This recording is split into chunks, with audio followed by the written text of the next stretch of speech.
नमस्कार दोस्तों, मैं विनय ज्योतिषी आप सभी का अपने चैनल में बहुत बहुत स्वागत करता हूं। आशा करता हूं आप सब स्वस्थ होंगे, सुरक्षित होंगे। दोस्तों, हम बात करेंगे जुलाई महीने के राशिफल की और आज हम बात करेंगे धनु लग्न की। दोस्तों, धनु लग्न वालों के लग्न में इस महीने 4 ग्रहों की दृष्टियाँ पड़ रही है। सूर्य बुध सप्तम भाव से दृष्टि डालेंगे, बुध 7 तारीख को वहाँ पे आ जाएंगे।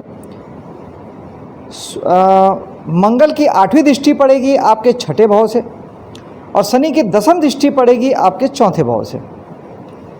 तो जहाँ सूर्य एक और आपके जीवन में मान सम्मान प्रसिद्धि के साथ ही भाग्य उन्नति लेके आएंगे, क्योंकि भाग्य के ग्रह सूर्य है।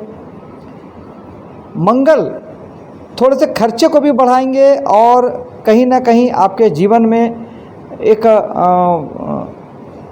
लड़ने झगड़ने की प्रवृत्ति भी बढ़ेगी, एक्शन बढ़ेगा, गुस्सा बढ़ेगा, क्योंकि मंगल ये सारी चीज़ें करते हैं। बुध हैं तो वाणी तो बेहतर देंगे प्लस जीवन साथी के माध्यम से या जीवन साथी के साथ आप कुछ बड़ा करना चाहेंगे।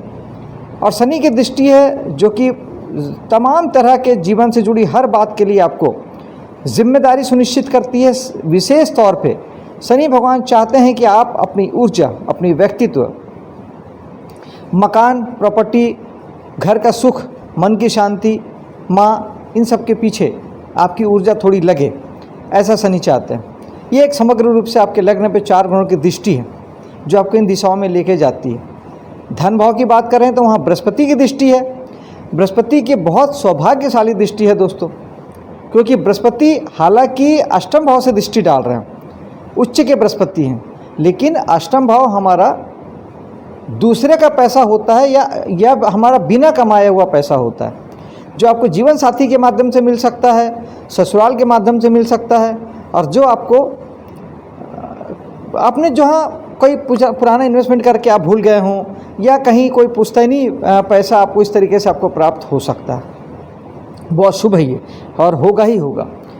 एकादश पराक्रम भाव में चलते हैं जहाँ राहु विराजमान है। राहु चीज़ों को बड़ा करते हैं, यानी आपके साहस, आपके पराक्रम, आपके एफर्ट, आपके प्रयासों को राहु बड़ा कर देंगे।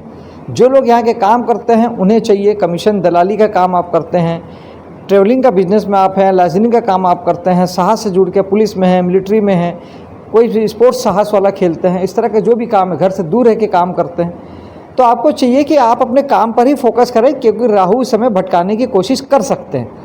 आपको आपके काम से हटा के दूसरी दिशा में ले जाने की कोशिश करेंगे, जो आपके लिए नुकसानदायक होगा।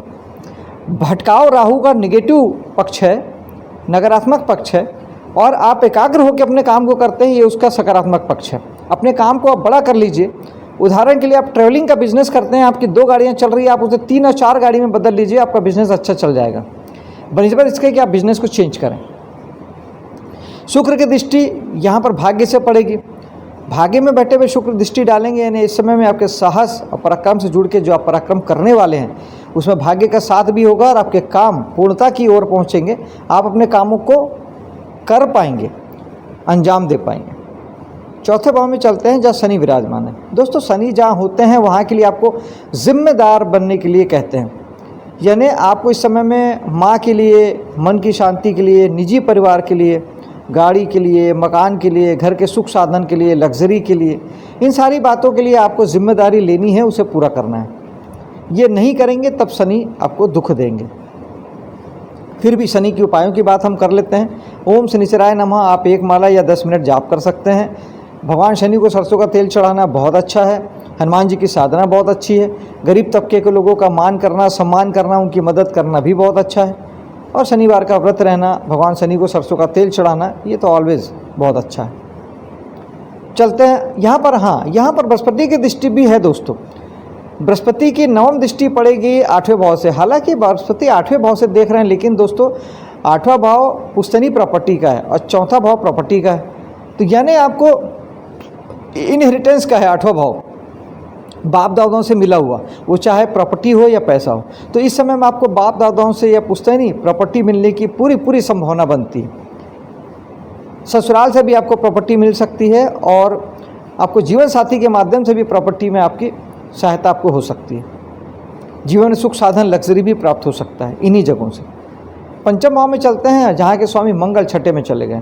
पंचम भाव है कला का, प्रेम का और आपके हीलिंग का, एजुकेशन का। तो वो आपको कहाँ से मिलेगा? वो आपको अब छठे भाव से मिलेगा। यानी आपके जॉब सेक्टर से, आपके कोई साथ में काम करने वाले से आपको प्रेम संबंध आपका डेवलप हो सकता है और आप निश्चित तौर पे अपने कामों में कुछ कला ऐड कर सकते हैं या कहीं ना कहीं आप अपने कामों के प्रति ज़्यादा सचेत हो सकते हैं। संतान को लेके आप थोड़े से संतान का हेल्थ का ख्याल रखना अच्छा रहेगा। आप चाहें तो संतान से कहिए कि वो मेडिटेशन करें ज़्यादा से ज़्यादा, या एटलीस्ट कम से कम हनुमान जी की साधना करें, ये बहुत अच्छा है। बजरंग बाण, सुंदरकांड, हनुमान चालीसा का पाठ आप उन्हें करने बोलें, ये बहुत अच्छा है।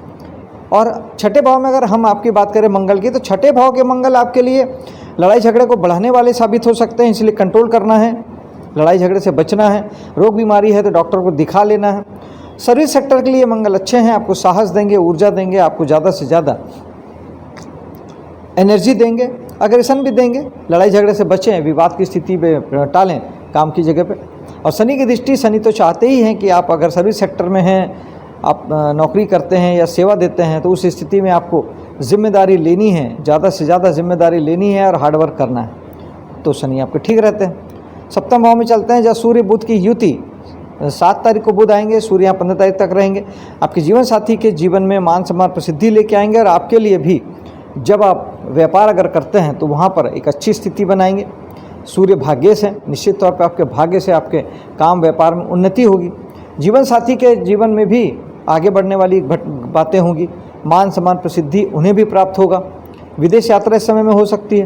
व्यापार के लिए आपको अच्छा पार्टनर मिल सकता है, ये सारी अच्छी बातें होने वाली हैं। कर्म क्षेत्र आपका बहुत ये भी हो सकता है कि आपका जो जीवन साथी है वो आपके साथ आपके काम में, व्यापार में आपका साथी बने, वहाँ पर भी आप साथ मिलके काम कर सकते हैं या आप उन्हें एज ए पार्टनर अपने साथ जोड़ सकते हैं। अष्टम भाव में चलते हैं जहाँ गुरु विराजमान है। गुरु उच्च राशि में है, लेकिन आठवां भाव है जो चिंता परेशानी देता है। निश्चित ही यहाँ के लिए आपको, अगर आप यहाँ के कोई काम नहीं करते हैं, जैसे आप ज्योतिष, वास्तु जैसे अकल्ट फील्ड में नहीं हैं, टेरोकॉट, न्यूमरोलॉजी जैसे काम नहीं करते हैं, sale tax, income tax department में आप नहीं हैं, रिसर्च का काम आप नहीं करते हैं, वैज्ञानिक आप नहीं हैं, तब आपको ये गुरु दुख, तकलीफ, प्रॉब्लम, रुकावट, बाधा दे सकते हैं। लेकिन अगर आप यहाँ के सारे काम, यही सारे काम करते हैं, तो यहाँ पे बृहस्पति बहुत सारी सफलता देने वाले हैं, जीवन में बहुत आगे बढ़ाने वाले हैं। एक बेहतरीन विजडम के साथ, एक शानदार सोच के साथ में आप आगे बढ़ने वाले हैं। और नहीं तो फिर आपको निश्चित तौर पे बृहस्पति का उपाय करना चाहिए। चने की दाल का दान जरूर करें गुरुवार के दिन, या पीली कलर की चीज़ों का दान करें। गुरुवार के दिन पानी में हल्दी डाल के नहाएं और गुरु कृपा से जुड़ें, गुरु का आशीर्वाद लें। ओम गुरुवाय नमः 10 मिनट या 1 माला जाप करें। मंदिर जाएं, पूजा पाठ करें, यज्ञ हवन करें, घर पे ज़्यादा से ज़्यादा धार्मिक माहौल रखें, ये आपके लिए अच्छा होगा। चलते हैं भाग्य में। भाग्य में जहाँ एक और शुक्र विराजमान है, तो इनकम के स्वामी का भाग्य में बैठने का अर्थ ये है कि अब इनकम आपको भाग्य से प्राप्त होने वाली है। एक दूसरा, निश्चित तौर पर पिता के लिए भी अच्छा समय है। मंगल की दृष्टि यहाँ पर आपको निश्चित ही, आप अगर नवम भाव के काम करते हैं, धर्म कर्म के कामों से जुड़े हैं, हायर एजुकेशन से जुड़े हैं और हायर एजुकेशन के लिए बाहर जाना चाहते हैं, आप किसी प्रकार के धार्मिक क्षेत्रों में ही आपका अगर वर्किंग है, कर्म क्षेत्र हैं, जैसे कोई मंदिर आदि आप संचालित करते हैं, कोई धार्मिक संस्था संचालित करते हैं, या किसी धार्मिक न्यास वगैरह से आप जुड़े हैं, तो ये आपके लिए अच्छा समय है, क्योंकि केतु भी यहाँ पर विराजमान है। केतु स्पिरिचुअल के ग्रह हैं, अध्यात्म के ग्रह हैं। लेकिन जब आप यहाँ अध्यात्म से जुड़ेंगे, स्पिरिचुअली रहेंगे और वर्तमान में रहेंगे तो अच्छा है।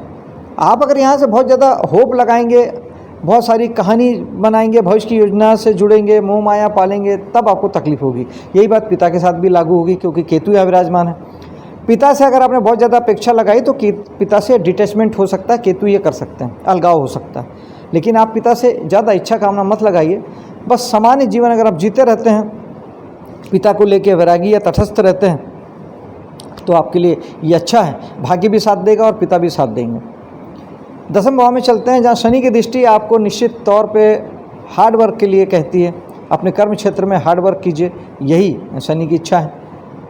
एकादश भाव में चलते हैं जहाँ के स्वामी शुक्र हैं। जो नवम भाव में बैठे हैं, यानी इस समय में आपको जो इनकम है, जो मैंने पहले कहा, इनकम तो भाग्य से प्राप्त होगा ही होगा। इसके अलावा आप धर्म कर्म के कामों से जितना जुड़ेंगे उतने आपके इनकम में ग्रोथ आएगी और समाज सोसाइटी में आपका स्थान भी बलवान होगा। दोस्तों यारों के साथ आप धार्मिक कार्यक्रमों में हिस्सा ले सकते हैं, धार्मिक लंबी यात्राओं में जा सकते हैं। 12वें भाव में चलते हैं, जहाँ मंगल और बृहस्पति की दृष्टि पड़ेगी। अगर आप यहाँ के काम करते हैं, जैसे आप हॉस्पिटल उद्योग से जुड़े हैं, योग ध्यान प्राणायाम सिखाते हैं या करते हैं, और आप विदेशों से जुड़े हैं, विदेशों से इनकम अर्न करते हैं, आयात निर्यात का बिजनेस करते हैं, विदेशी कंपनी में काम करते हैं, तब ये भाव आपके लिए है। मंगल साहस शौर्य देंगे और बृहस्पति सुपर सफलता देंगे। लेकिन जब आप यहाँ के काम नहीं करते तो ये दोनों ग्रह मिल के आपके लिए खर्चे वाले साबित होंगे। मंगल हेल्थ में और लड़ाई झगड़े में खर्च करा सकते हैं, बृहस्पति धर्म कर्म के कामों में खर्च कराएंगे, आपको ज़्यादा से ज़्यादा मंदिर बनाने में या धार्मिक कामों में, पूजा यज्ञ हवन आदि में आपको पैसे खर्च कराएंगे। तो बृहस्पति का पैसा जो है वो शुभ कामों में खर्च होता है, ये तो अच्छी बात है। लेकिन मंगल के लिए आपको हनुमान जी की साधना करनी चाहिए, बजरंग बाण सुंदरकांड का पाठ करना चाहिए या हनुमान चालीसा का पाठ करना चाहिए, ये आपके लिए अच्छा होगा। दोस्तों ये था धनु लग्न का राशिफल जुलाई महीने के लिए। मिलता हूँ अगले वीडियो में आपसे, तब तक के लिए जय हिंद, जय माता दी।